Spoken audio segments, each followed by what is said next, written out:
Hi there, welcome to another creative DEPHEMEREMBER 2024 adventure. Today we are working on a bookmark using a bold black and white design approach. Let's explore how to make this simple yet stylish bookmark with an unexpected twist. Grab your supplies and let's get started. This is already episode 8 of DEPHEMEREMBER 2024.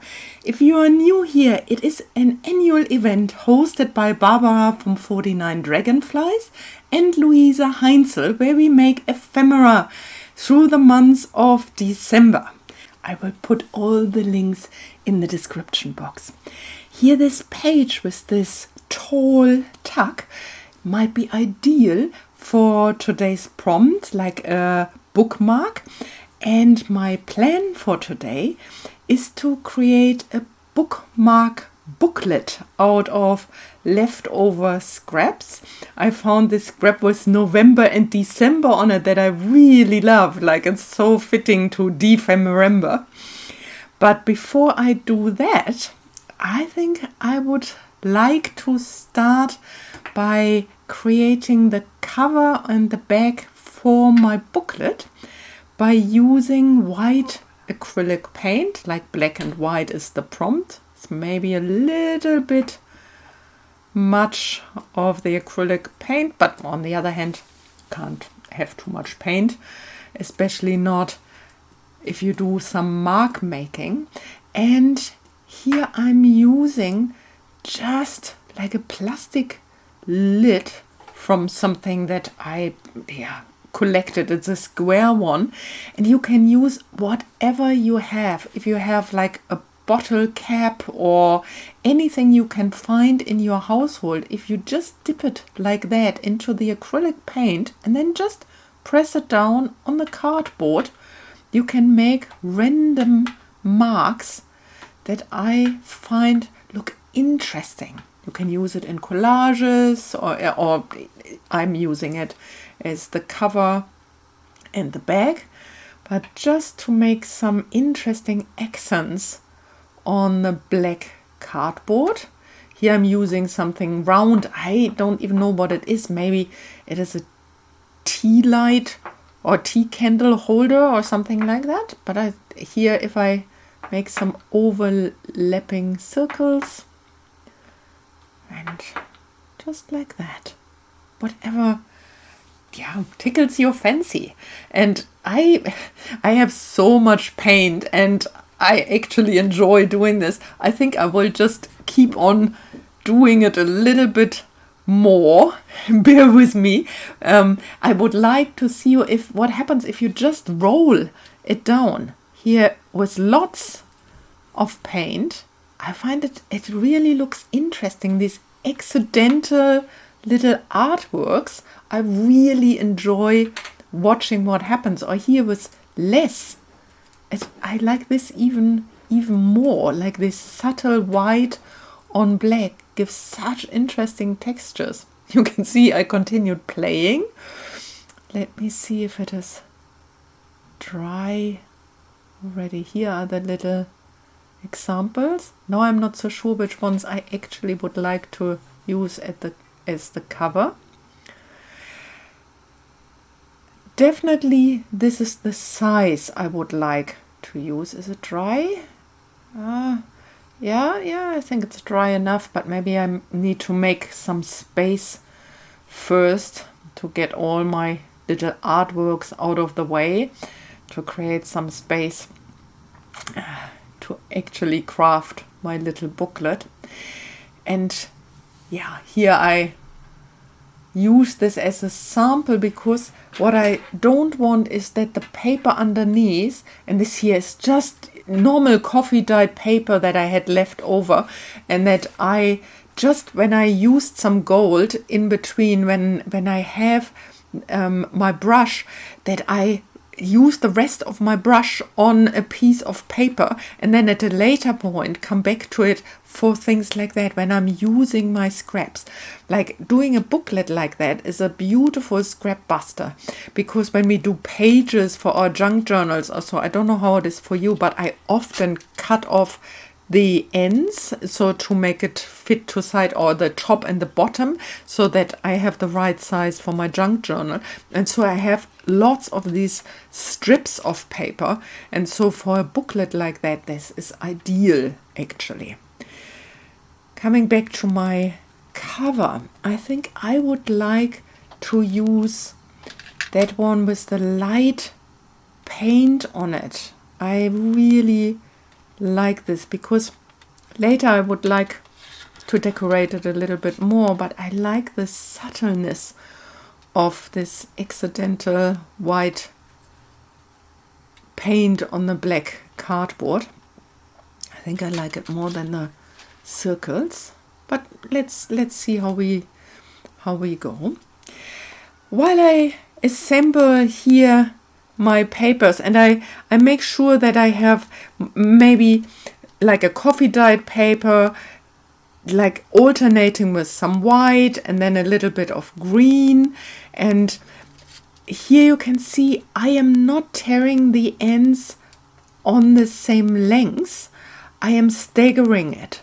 Here you can see that the first one is the shortest, and then it goes down and down and down, because I find it just looks nice. So that when you bring the two together, that when you open it, you can see the different papers underneath. What I have here are die cuts, and I had the die cuts for a while.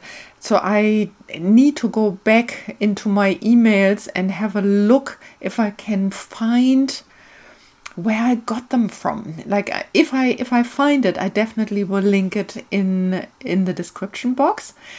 They are die cuts, and I really like the delicacy of that.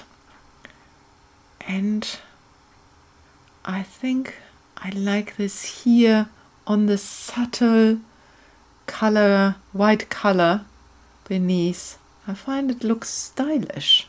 I don't know what you think. Like the round, the circles next to the circles, it's a little bit too much for me. But with the subtleness, I really like this. And what I do now, I'm taking my art glitter glue, and the art glitter glue is a very strong glue, and I like that because it really holds the paper. And so then I take the longest and just glue the top down, make sure it's in the middle and it's not showing, and then straight forward taking the next one, gluing it down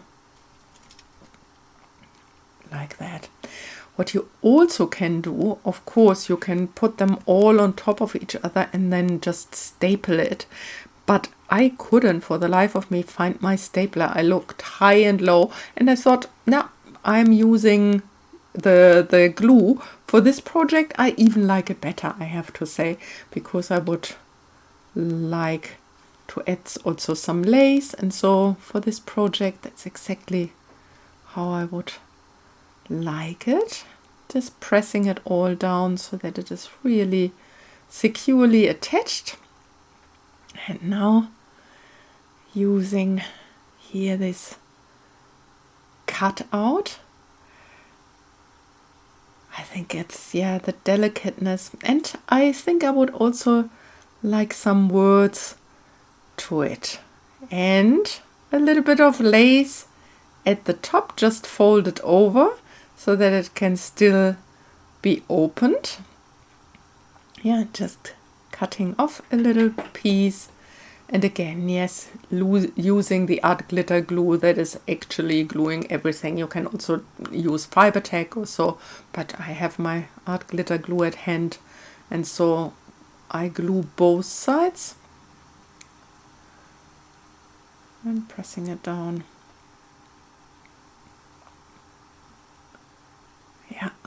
I think I like that. And here you can see the little booklet. Okay. With gluing down these very, very intricate die cuts, I really appreciate the fine nozzle that comes with the art glitter glue, or that you can buy for the art glitter glue, because it is so delicate and I really carefully had to press it down because it's easily is tearing. Yeah, here I have everything is possible, and because my journal where the bookmark goes in is a present for somebody, and it is supposed to be a dream journal, and I thought in dreams everything is possible, and so I thought it's a nice little sentiment on the bottom of this bookmark. Fighting a little bit here with all this glue on my fingers. Everything is sticking everywhere. When it is so tiny and fiddly, sometimes, yes, I'm struggling a little bit. Maybe sometimes it would be better if I use some tweezers to do this and not my fingers. But then I so often forget to take out tweezers. But I think it works like that. So and I'm not in a hurry. We can take time, and yeah, that's the beauty I find with our junk journals. It's like, yeah, everything goes and it takes the time it takes, and yeah. Okay, that's my little bookmark booklet here. Everything is possible with my December DEPHEMEREMBER, and here the different scrap papers to make little dream notes. Now I just have to go back to my junk journal and put it in. Let's see how it looks. Okay. Yeah, I think I'm happy with that. I hope you enjoyed today's video. If you did, as always, please don't forget to give me a thumbs up. Subscribe if you would like to see more of my videos. Check out the other creators with #DEPHEMEREMBER. And bye for today.